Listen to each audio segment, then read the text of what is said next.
ನಮಸ್ಕಾರ ಎಲ್ಲರಿಗೂ boss, welcome back to Sagar stories. ಮಗ ಅಫಿಷಿಯಲ್ ಆಗಿ ಇವಾಗ ರಿವೀಲ್ ಮಾಡಿದರೆ RCB ಹೆಡ್ ಕೋಚ್ ಆದಂತ ಆಂಡಿ ಫ್ಲವರ್ಸ್ ಸ್ಪೋರ್ಟ್ಸ್ ಟಾಕ್ ಜೊತೆಗೆ ಮಾತಾಡ್ತಾ RCB ಬ್ಯಾಟಿಂಗ್ ಅಟ್ಯಾಕು ಅಥವಾ ಬ್ಯಾಟಿಂಗ್ ಲೈನಪ್ ಯಾವ ತರ ಇರಬೇಕು, top 6, top order, middle order, lower middle order ಯಾವ ತರ ಇರಬೇಕು ಅನ್ನೋದನ್ನ ಅಫಿಷಿಯಲ್ ಇವಾಗ ಹೇಳ್ಬಿಡಿದ್ರೆ, ಅಂದ್ರೆ ಇದೇ ಫೈನಲ್ ಆಗಿರುತ್ತೆ ಅಂತಲ್ಲ, ಒಟ್ನಲ್ಲಿ ಈ ತರ ನಾವು ಇಟ್ಕೊಂಡಿದೀವಿ, ತಲೆಯಲ್ಲಿ ಈ ತರ ಇರಬೇಕು ಅಂತ, ಟೀಮ್ ಅಂದ್ರೆ ಹಿಂಗ್ ಆಡಬೇಕು ಅಂತ ನಾವು ಇಟ್ಕೊಂಡಿದೀವಿ ಅಂತ ಇವಾಗ ಈಚೆಗಡೆ ರಿವೀಲ್ ಮಾಡಿದರೆ ಆ ಟಾಪ್ 6 ಯಾರು ಸುಮಾರು ಜನ ಸುಮಾರು ತರ ಅನಲೈಸ್ ಮಾಡಿದರೆ RCB ಪಿಕ್ ಮಾಡಿರುವಂಥ ಸ್ಕ್ವಾಡ್ನ, ಇಲ್ಲ ಗುರು ಇವರು ಓಪನ್ ಮಾಡಬೇಕು, ವಿರಾಟ್ ಕೊಹ್ಲಿ ಓಪನ್ ಮಾಡಬೇಕು ಅಂತಾರೆ ಸ್ವಲ್ಪ ಜನ, ವಿರಾಟ್ ಕೊಹ್ಲಿ ಮಿಡ್ಲ್ ಆರ್ಡರ್ ಆಡಬೇಕು, ನಂಬರ್ 3 ಆಡಬೇಕು ಅಂತಾರೆ ಸ್ವಲ್ಪ ಜನ.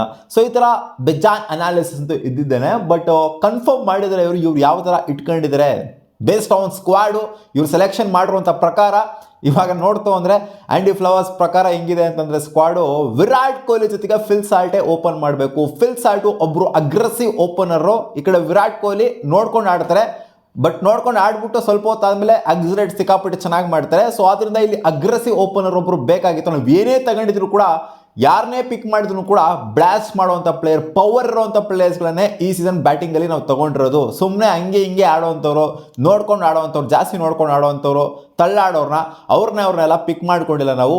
ಬ್ಲಾಸ್ಟ್ ಪವರ್ ಕೊಡುವಂಥ ಪ್ಲೇಯರ್ಸ್ಗಳನ್ನ ಮಾತ್ರ ನಾವು ಪಿಕ್ ಮಾಡ್ಕೊಂಡಿದ್ದೀವಿ. ಅದರಲ್ಲಿ ಫಿಲ್ ಸಾಲ್ಟು ಪವರ್ ಕೊಡ್ತಾರೆ ಓಪನಿಂಗ್ ಸ್ಲಾಟಲ್ಲಿ.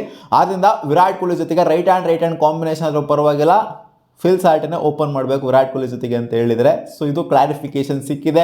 ಇಲ್ಲಿ DDPನ ಓಪನ್ ಮಾಡಿಸೋದು, ನಂಬರ್ 3 ವಿರಾಟ್ ಕೊಹ್ಲಿನ ಆಡಿಸೋದು, ಈ ಥರ ಎಲ್ಲ ಸ್ವಲ್ಪ ಜನ ಅನಲೈಸ್ ಮಾಡಿದ್ರು. ಸೊ ಇದು ಆಗೋದಿಲ್ಲ, ವಿರಾಟ್ ಕೊಹ್ಲಿ ಜೊತೆಗೆ ಫಿಲ್ ಸಾಲ್ಟನ್ನೇ ಓಪನ್ ಮಾಡ್ತಾರಂತೆ. ನಂಬರ್ 3 ಏನೋ DDP ಆಡ್ತಾರಾ ಅಂತ ಕೇಳಿದ್ರೆ, DDPನ ಇಲ್ಲಿ ಜಸ್ಟ್ ಬ್ಯಾಕಪ್ ಆಗಿ ತೊಗೊಂಡಿರೋ ಥರನೇ ಕಾಣಿಸ್ತಾ ಇದೆ ಇವರು. ಯಾಕಂದರೆ ಲಾಸ್ಟಲ್ಲಿ ಅನ್ಸೋಲ್ಡ್ ಆಗಿರೋಂಥ ಕ್ಯಾಟಗರಿಲಿ ಇವ್ರನ್ನ ಪಿಕ್ ಮಾಡಿದ್ದು. ಏನೋ ಅನ್ಸೋಲ್ಡ್ ಆಗಿರೋಂಥ ಕ್ಯಾಟಗರಿಲಿ ಪಿಕ್ ಮಾಡಿಬಿಟ್ಟು ಆಡಿಸ್ಬಾರ್ದು ಅವ್ರನ್ನ, ಆ ಥರ ಅಲ್ಲ. ನಂಬರ್ 3 ರಜತ್ ಪತಿದಾರ್ನ ಇಡ್ತಾರಂತ. ಇವರು ಆ್ಯಕ್ಚುಲಿ RCB ಆಕ್ಷನಲ್ಲಿ, ಇವರು ಆಕ್ಷನ್ಗಿನ ಮುಂಚೆ ಇವರೇನು ಪ್ರೀ ಆಕ್ಷನ್ ಸ್ಟ್ರಾಟಜಿಗಳೆಲ್ಲ ಏನೇನು ಮಾಡಿದ್ರು ಅದರಲ್ಲಿ ರಜತ್ ಪತಿದಾರ್ನ ನಂಬರ್ 4 ಇಡೋದಕ್ಕೆ ನೋಡಿದ್ರು. ಬಟ್ ಇವಾಗ ಇವ್ರು ಹೇಳ್ತಿರೋ ಪ್ರಕಾರ RCB ಫೈನಲ್ ಆಗಿ ಸ್ಕ್ವಾಡ್ನ ಪಿಕ್ ಮಾಡಾದ್ಮೇಲೆ ರಜತ್ ಪತಿದಾರ್ನ ನಂಬರ್ 3 ಆಡಿಸ್ಬೇಕು ಅಂತ ಅನ್ಕೊಂತ ಇದ್ದಾರಂತೆ, ಮಿಡ್ಲ್ ಆರ್ಡರ್ಲಿ ನಂಬರ್ 3. ಸೊ ನನ್ನ ಪ್ರಕಾರ ಪರ್ಫೆಕ್ಟ್ಲಿ ಸೂಟೇಬಲ್ ಆಗ್ತಾರೆ ನಂಬರ್ 3 ಆಡಿಸ್ಬೇಕು. ಯಾಕಂದರೆ ಸಖತ್ ಕ್ವಾಲಿಟಿನ ತೋರಿಸಿದ್ರು ಇವರು. ಟಾಪಲ್ಲಿ ಆಡಿಸ್ದಾಗೆಲ್ಲ ಮಸ್ತಾಗೇನೆ ಆಡಿದ್ದಾರೆ, ಬಾಟಮ್ ಆಗಿ ಆಡಿಸ್ದಾಗೇನು ಅಂದರೆ ಲೋವರ್ ಮಿಡ್ಲ್ ಆರ್ಡರ್ ಆಡಿಸ್ದಾಗೇನು ನಂಬರ್ 4 ಅಥವಾ ನಂಬರ್ 5 ಆಡಿಸ್ದಾಗೇನು ಇವರನ್ನು ಕ್ವಾಲಿಟಿ ಆಗಿಬಿಟ್ಟಿದ್ದಾರೆ ಅಂತ ಹೇಳಿದ್ರೆ, ಅಲ್ಲೂ ಕೂಡ ಚೆನ್ನಾಗಿ ಆಡಿದ್ದಾರೆ. ಬಟ್ ಚೆನ್ನಾಗಿ ಆಡುವಂಥವ್ರು ಆದಷ್ಟು ಮೇಲ್ಗಡೆ ಆಡ್ತು ಅಂದರೆ ಸಖತ್ತಾಗಿರುತ್ತೆ. ಅದನ್ನ ನಂಬರ್ 3 ಬೆಟರ್ ಅಂತ ಅನ್ಕೊಂತೀನಿ. ನಂಬರ್ 4 ಲಿಯಾಮ್ ಲಿವಿಂಗ್ಸ್ಟನ್ ಇಡಬೇಕು ಅಂತ ಅನ್ಕೊಂಡಿರಂತೆ ಗುರು. ಒಟ್ಟಿನಲ್ಲಿ RCB ಎಲ್ಲೂ ಕೂಡ ಕಾಂಪ್ರಮೈಸ್ ಆಗೋದಕ್ಕೆ ಹೋಗ್ಬಾರ್ದು. ಎಲ್ಲೂ ಕೂಡ ನಿನ್ನ ಮಿಡ್ಲ್ ಆರ್ಡರ್ ಆಗಿರಲಿ, ಎಲ್ಲೇ ಆಗಿರಲಿ ಗುರು, ನಿನ್ನ ಸ್ಪಿನ್ ಅಂತ ಬಂದಾಗ, ಪೇಸ್ ಅಂತ ಬಂದಾಗ ಅಟ್ಯಾಕ್ ಮಾಡ್ತಾ ಇರಬೇಕು ಅಂತ ಬ್ಯಾಟ್ರಿಗಳನ್ನ ತಗೊಂಡಿರೋದು. ತಲೆ ಕೆಡ್ಸ್ಕೊಳ್ಳೋದಕ್ಕೆ ಹೋಗ್ಬಾರ್ದು. ಒಬ್ರು ಔಟ್ ಆದ್ರು ಅಂತಾರೆ ಮತ್ತೊಬ್ರು ತಲೆ ಕೆಡ್ಸ್ಕೊಳಕ್ಕೆ ಹೋಗ್ಬಾರ್ದು. ಒಬ್ರು ಹೋದ್ರು ಅಂದ್ರೆ ಒಬ್ರು ಬರ್ತಾ ಇರಬೇಕು, ಹಾಕೊಂಡು ಗುಮ್ತಾ ಇರಬೇಕು. ಸೊ ಇದೇ ನಾವು ಇಟ್ಕೊಂಡಿರೋದು ತಲೆಯಲ್ಲಿ. ಲಿಯಾಮ್ ಲಿವಿಂಗ್ಸ್ಟನ್ ಸ್ಟ್ರೈಟ್ ಅವೇ ಆಟ್ ನಂಬರ್ 4. ಯಾಕೆ ಅಂತಂದ್ರೆ ಮ್ಯಾಕ್ಸ್ವೆಲ್ ನಂಬರ್ 4 ಬರ್ತಾ ಇದ್ರು, ಇವ್ರು ಒಂಥರ ಮ್ಯಾಕ್ಸ್ವೆಲ್ನ ರಿಪ್ಲೇಸ್ ಮಾಡಿರ್ತಾರ ಆ ಒಂದು ತಲೆಯಲ್ಲಿ ಇಟ್ಕೊಂಡಿರೋ ಥರ ಕಾಣಿಸ್ತಾ ಇದೆ. ಸೊ ಅದರಿಂದ ಲಿಯಾಮ್ ಲಿವಿಂಗ್ಸ್ಟನ್ ಸ್ಪಿನ್ ಆಗಲಿ, ಪೇಸ್ ಆಗಲಿ ತಲೆ ಕೆಡ್ಸ್ಕೊಳ್ಳೋದಿಲ್ಲ. ಮಿಡ್ಲ್ ಆರ್ಡರ್ಲಿ ಸರಿಯಾಗಿ ಗುದ್ದುತ್ತಾರೆ, ತಲೆ ಕೆಡ್ಸ್ಕೊಳ್ದಂಗೆ. ಎಸ್ಪೆಷಲಿ ಲೆಫ್ಟ್ ಆರ್ಮ್ ಸ್ಪಿನ್ನರ್ಸ್ ಬಂತು ಅಂದರೆ ಲಿಯಾಮ್ ಲಿವಿಂಗ್ಸ್ಟನ್ ಒಂಥರ ಕ್ರೇಜಿ ಆಗಿ ಹೋಗ್ಬಿಡ್ತಾರೆ, ಹಂಗಿದೆ ಅವರ ಸ್ಟ್ಯಾಟ್ಸು. ಜೊತೆಗೆ ರಜತ್ ಪತಿದಾರ್ ಸ್ಪಿನ್ ವಿರುದ್ಧ ಅಂತೂ ಸ್ಟ್ಯಾಟ್ಸು ಕೇಳಂಗೇ ಇಲ್ಲ. ಬೇಸಿಕಲಿ ಇಲ್ಲಿ ಬಂದ್ಬಿಟ್ಟು ಮಿಡ್ಲ್ ಓವರ್ಸ್ ಇದೆಯಲ್ಲ, ಮಿಡ್ಲ್ ಓವರ್ಸಲ್ಲಿ ಸ್ಪಿನ್ ವಿರುದ್ಧ ಸಖತ್ತಾಗಿ ಆಡಬೇಕು ಗುರು. ರಜತ್ ಪತಿದಾರು ಮಸ್ತಾಗಿ ಆಡ್ತಾರೆ, ಲಿಯಾಮ್ ಲಿವಿಂಗ್ಸ್ಟನ್ ಕೂಡ ತಲೆ ಕೆಡ್ಸ್ಕೊಳ್ದಂಗೆ ಆಡ್ತಾರೆ. ಅಂಥವ್ರು ಬೇಕಿತ್ತು, ನಾವು ಅಂಥವ್ರನ್ನೇ ಇಡ್ತಾ ಇದ್ದೀವಿ ಇಲ್ಲಿ ಮಿಡ್ಲ್ ಆರ್ಡರ್ಲಿ ಅಂತ ಹೇಳಿದರೆ. ನಂಬರ್ 4 ಆಯಿತು. ನಂಬರ್ 5 ಇವರು ಹಿಡೋದಕ್ಕೆ ನೋಡ್ತಿದ್ದಾರೆ ಜಿತೇಶ್ ಶರ್ಮಾನ. ಇವರು ಕೂಡ ಅಷ್ಟೇ, ಸ್ಪಿನ್ ಆಗಲಿ ಪೇಸ್ ಆಗಲಿ ತಲೆ ಕೆಡ್ಸ್ಕೊಳ್ಳಲ್ಲ, ಅಲಚ್ಚಾಗಿ ಆಡ್ತಾರೆ. ಇಲ್ಲಿ ಸ್ಪಿನ್ನಿಂಗ್ ಸ್ಟ್ರಗಲ್ ಮಾಡ್ತಾರೆ ಅನ್ನೋ ಥರ ಆಗಲಿ ಅಥವಾ ಪೇಸಿಗೆ ಸ್ಟ್ರಗಲ್ ಮಾಡ್ತಾರೆ ಅನ್ನೋ ಥರ ಆಗಲಿ ಇಲ್ಲ. ಜಿತೇಶ್ ಶರ್ಮನು ಕೂಡ ಸ್ಪಿನ್ನಿಗೆ ಮಿಡ್ಲ್ ಓವರ್ಸಲ್ಲಿ ಸಖತ್ತಾಗಿ ಆಡ್ತಾರೆ. ಆದ್ದರಿಂದ ನಂಬರ್ 5 ನಾವು ಜಿತೇಶ್ನ ಹಿಡೋದಕ್ಕೆ ನೋಡ್ತಾ ಇದ್ದೀವಿ. ಸಯಾದ್ ಮುಷ್ತಾಕ್ ಅಲಿ ಟೂರ್ನಮೆಂಟಲ್ಲೂ ಕೂಡ ರೀಸೆಂಟಾಗಿ ಮಸ್ತಾಗಿ ಪರ್ಫಾರ್ಮ್ ಮಾಡಿದರೆ.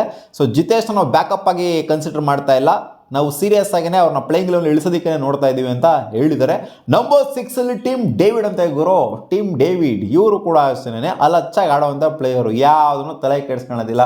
ಬಂದಿದ ತಕ್ಷಣ ಗೊಮ್ತಾ ಇರೋವಂಥವ್ರು, ಒಡಿ ಆಟ ಆಡ್ತಾ ಇರೋವಂಥವ್ರು. ನಂಬರ್ 6 ನಾನು ಎಕ್ಸ್ಪೆಕ್ಟೇಷನ್ ನಂಬರ್ 7 ಇಡ್ಬೋದು ಅಂತ ಅನ್ಕೊಂಡಿದ್ದೆ ಟೀಮ್ ಡೇವಿಡ್ನ.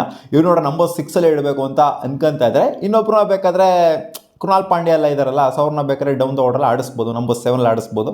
ಸೊ ಬ್ಯಾಟಿಂಗ್ ಅಂತೂ ಹೆವಿಲಿ ಸ್ಟೆಬಿಲೈಸ್ ಆಗಿದೆ. ನಂಬರ್ 6 ಇವ್ರು ಆಡಿಸ್ಬೇಕು ಅಂತ ಅನ್ಕೊಂಡ್ರೆ ಟೀಮ್ ಡೇವಿಡ್ನ.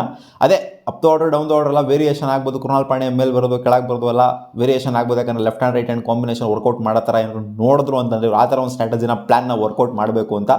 ಬಟ್ ಏನಾದ್ರು ಆ ಥರ ಪ್ಲಾನ್ ಏನಿಲ್ಲ, ಲೆಫ್ಟ್ ಹ್ಯಾಂಡ್ ರೈಟ್ ಹ್ಯಾಂಡ್ ಏನು ಕಾಂಬಿನೇಷನ್ ಏನು ಬೇಕಾಗಿಲ್ಲ ಗುರು, ನಮಗೆ ಅಕೌಂಟ್ ಟಚ್ ಅವ್ರು ಬೇಕಷ್ಟೇ ಅಂತ ಅಂದರೆ ನಂಬರ್ 6ನ ಟೀಮ್ ಡೇವಿಡ್ನ ಕಳಿಸುವಂಥ ಸಾಧ್ಯತೆ ಇದೆ. ಯಾಕಂದರೆ ರೀಸೆಂಟಾಗೆ BBL ಅಲ್ಲಿ ಏನು ಮಾಡಿದ್ರು ಅಂತ ಗೊತ್ತಿರೋದನ್ನೇ. 12 ಬಾಲಿಗೆ 12 ಇತ್ತು. ಅದಾದಮೇಲೆ ಅವನ ಅಜ್ಜಿ ಹಾಫ್ ಸೆಂಚುರಿನ ಹೊಡೆದ್ರು. ವಿತಿನ್ ಫ್ರ್ಯಾಕ್ಷನ್ ಆಫ್ ಮಿನಿಟ್ಸ್ಗಳನ್ನೇ ಹೊಡೆದು ಬಿಸಾಕಿದ್ರು. ಅರೌಂಡ್ ಎಷ್ಟು ನೆಕ್ಸ್ಟ್ 12-13 ಬಾಲಿಗೆ ಅವ್ರು ಹಾಫ್ ಸೆಂಚುರಿನೇ ಕಂಪ್ಲೀಟ್ ಆಗಿತ್ತು. ಸೊ ಆ ಥರ ಬ್ಯಾಟಿಂಗ್ ಆಡಿದ್ರು ಟೀಮ್ ಡೇವಿಡು ರೀಸೆಂಟಾಗಿ ಒಂದು ಮ್ಯಾಚಲ್ಲಿ. ಸೊ ಒಂದು ಮ್ಯಾಚ್ ಬಗ್ಗೆ ಮಾತ್ರ ಮಾತಾಡ್ತಿಲ್ಲ, ಟೀಮ್ ಡೇವಿಡ್ ಹತ್ರ ಕ್ವಾಲಿಟಿನೂ ಕೂಡ ಅದೇ ಥರ ಇದೆ. ಸೊ ಅದಕ್ಕೋಸ್ಕರ ನಾವು ಈ ಟಾಪ್ 6ನ ನಮ್ಮ ತಲೆಯಲ್ಲಿ ಇಟ್ಕೊಂಡಿದ್ದೀವಿ. ಇನ್ನು ಅದೇನಾಗುತ್ತೆ ಅಂತ ಗೊತ್ತಿಲ್ಲ.